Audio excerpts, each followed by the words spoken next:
సమస్యలతో సతమతమై అటు లోకల్ గా మాకు బడ్జెట్ రిలీజ్ అయినాక మాకు ఎందుకు పెట్టారు అని చెప్పి అక్కడి నుంచి ఒత్తిడి. లీడర్లు ఇలా పౌష్టికాహారం ఎందుకు పిల్లలకు పెట్టట్లేదు అని చెప్పి లీడర్ల నుంచి ఒత్తిడి. ఇవాళ గవర్నమెంట్ పేపర్లో మాత్రం మేము పిల్లలకు మంచి భోజనం పెడుతున్నాం, కోడిగుడ్లు, అరటి పండ్లు, టిఫిన్లు పెడుతున్నాం, వాళ్ళకు డైట్ ఛార్జీలు ఎక్కడికక్కడ ఎవరి మంత్ క్లియర్ చేస్తున్నామని అన్నారు. ఎక్కడ క్లియర్ చేసిండ్రో ఒక్కసారి ఆలోచన చేయాలి. ఇలా ట్రైబల్ వెల్ఫేర్ హాస్టల్ వార్డన్లు ఇలా రోడ్డుకెక్కి పిల్లలతో మరో చెప్పుకోలేక ఆవేదనలకు గురై ఎన్ని ఇబ్బందులకు గురవుతున్నారో ఒక్కసారి ఆలోచన చేయాలి. కాకపోతే 8 నెలలు డైట్ ఛార్జీలు ఎట్లా పెడతారో ఒక్కసారి ఆలోచన చేయాలి.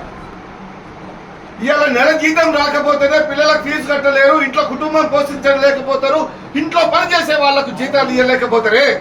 మరి 200 నుంచి 200, 300 మంది పిల్లలు ఉన్నటువంటి హాస్టల్లో ఏ విధమైనటువంటి పౌష్టికారం పెట్టాలి, పిల్లలను ఏ విధంగా సమృద్ధిగా చూసుకోవాలి, పిల్లలకు కరెంటు ఖర్చు చేస్తారు. నెల కాగానే 3 లక్షలు అయింది మీ హాస్టల్, ఇంకా మీ డబ్బులు కట్టకపోతే ఎట్లా? అరే వాళ్ళ ఇంటికి వాడుకుంటున్నారా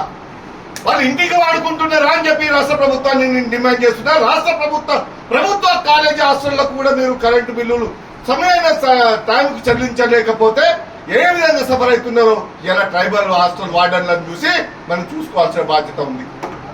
ఇలా బీసీ ఎస్సీ హాస్టళ్లకు మొన్న డిసెంబర్ వరకు ఇచ్చారు, మరి జనవరి, ఫిబ్రవరి, మార్చి, ఏప్రిల్ ఎవరు ఇస్తారు? మీ ముత్తాతలు ఇస్తారా?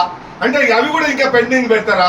ఇలా వాళ్ళు గగ్గోలుగా పెట్టి ఇలా కృష్ణాన్ని తీసుకొని పోయి లక్షలాది మంది పిల్లలతో రోడ్ల మీదకి వస్తామంటే ఆఫీసర్ రాష్ట్ర ప్రభుత్వము మేము ఇస్తాము, తప్పకుండా ఇస్తాము, మీరు ఇబ్బంది పడొద్దు, మీరు సఫర్ కావద్దు అని చెప్తున్నారే. మీరు చెప్పినంత మాత్రాన పిల్లలకి ఇలా ఏడు నుంచి తీసుకొచ్చి పెట్టాలో, లక్షల రూపాయలు వడ్డీలకు తీసుకొచ్చి మీరు ఇచ్చే డబ్బులు వడ్డీలకు సరిపోతలేవే.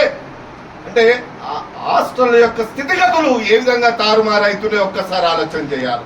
ఇలా 3-3 హాస్టల్లో వర్కర్లు ఉంటే 5, 7, 8 మంది చేయాల్సిన పని ఇలా 2-2 ఏ విధంగా వర్క్ అవుతుంది? వాళ్ళ జీతాలు లేవు, సంవత్సరం నుంచి జీతాలు లేకుండా ఏ విధంగా పిల్లలకు వడ్డించి పెడతారో ఒకసారి రాష్ట్ర ప్రభుత్వం ఆలోచన చేయాల్సిన బాధ్యత ఉంది. ఇలా రెంట్ రాకపోతే 1 నెల రెంట్ మీరున్న రెంట్ మీరు ఇంట్లో నుంచి బయటకు వెళ్ళబోతే ఆ బిల్డింగ్ల పరిస్థితి ఏం కావాలి? పిల్లల పరిస్థితి ఇలా ఎగ్జామ్ దగ్గరకు వచ్చింది. ఇలా ఆ పరిస్థితి అయినటువంటి స్థితిగతులను రాష్ట్ర ప్రభుత్వం ఆలోచన చేయాలి. కాబట్టి ట్రైబల్ హాస్టల్ యొక్క 8 నెలల బకాయిలు వెంటనే విడుదల చేయాలి.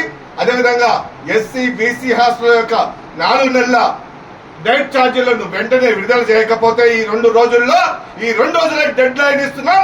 బిడ్డ ఖబర్దార్. ఇలా ఆర్ కృష్ణ నేతృత్వంలో ముఖ్యమంత్రి ఇల్లు ముట్టడి చేయడానికి విద్యార్థులంతా, బీసీ ఎస్సీ ఎస్టీ విద్యార్థులంతా సిద్ధంగా ఉన్నారు. ఖబర్దార్ అని చెప్పి హెచ్చరిస్తున్నా.